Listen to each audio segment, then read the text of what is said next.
We're lucky enough to catch E of Eels on his big world tour and passing through in Belgium. How are you? Good and ready to rock. You look ready to rock. I do? Yeah. Then I must be ready to rock. Werchter. Yeah. But you're really on a crazy tour, isn't it? I mean, you're just going everywhere now. Well, everybody always says that when they look at our tour schedule, but it's always like that for us. I can't remember it ever not being the way it is. We pack a lot in. A lot of people, a lot of bands, they do like 2 shows and they take 2 days off and 2 shows, and we think of those bands as pussies. We like to do 6, 7, 8, 9 in a row. We don't even think twice about it. It's to stay in the same flow, to stay in the good flow.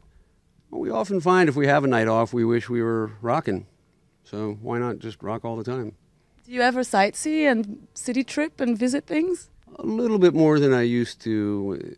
It's hard to find the time, but if you find a little time, we'll go out and wander around, see what kind of trouble I can get into.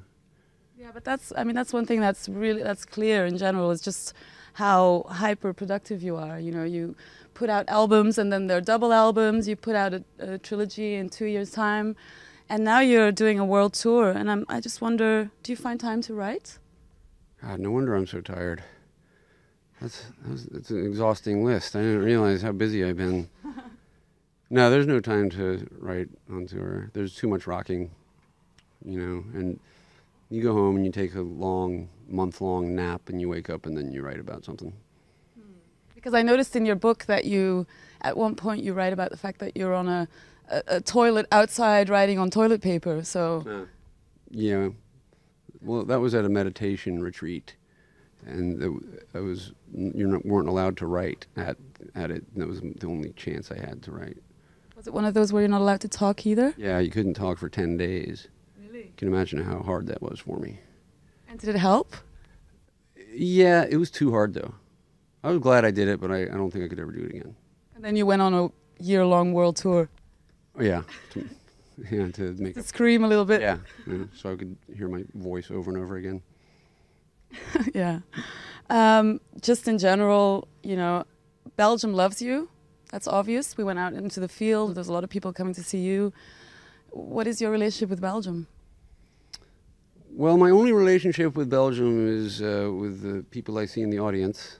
I haven't been lucky enough to have an actual relationship with any Belgians, but I'm totally open to it, just so you know. But what I know from the audience is they are lovely, and we always look forward to playing for them. Okay, anything special planned today? We're going to try something that the kids call a mashup. We're going to mash up rock and roll.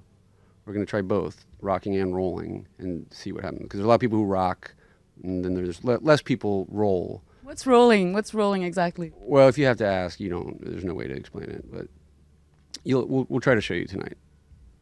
Okay, does that mean, you're going to do it a little bit faster, a little slower, have that change? It's not something that can really be put into words. You'll know it when it happens. Okay. Well, I wish you a great rock and roll session then. Well, we just saw the Hives play, and we got a little bit of rock envy because they rocked so hard that we feel a little threatened. But we're gonna do our best to bring it. That only just makes us try to raise the bar when we see someone that good. You're going to be playing in the Pyramid Marquee, and in general on your tour as well. You've been doing club things and been doing bigger stages. Do you have a completely different approach, or? Yeah, well, we just played at Glastonbury a couple days ago. I heard it was amazing. Yeah, it's like the biggest festival in the world, and that's quite a different situation than playing in a theater or something. And but you just rise to the occasion, and you just try to adapt to it, and it's fun, because you just don't know what's going to happen in those situations.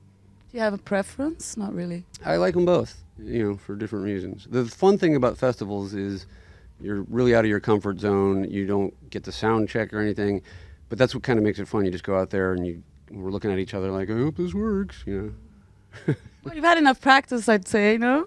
Yeah, but you still never know what's going to happen. That's true.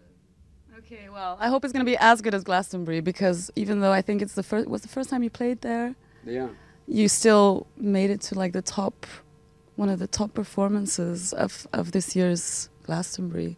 So our expectations are high. Uh-oh. We'll try.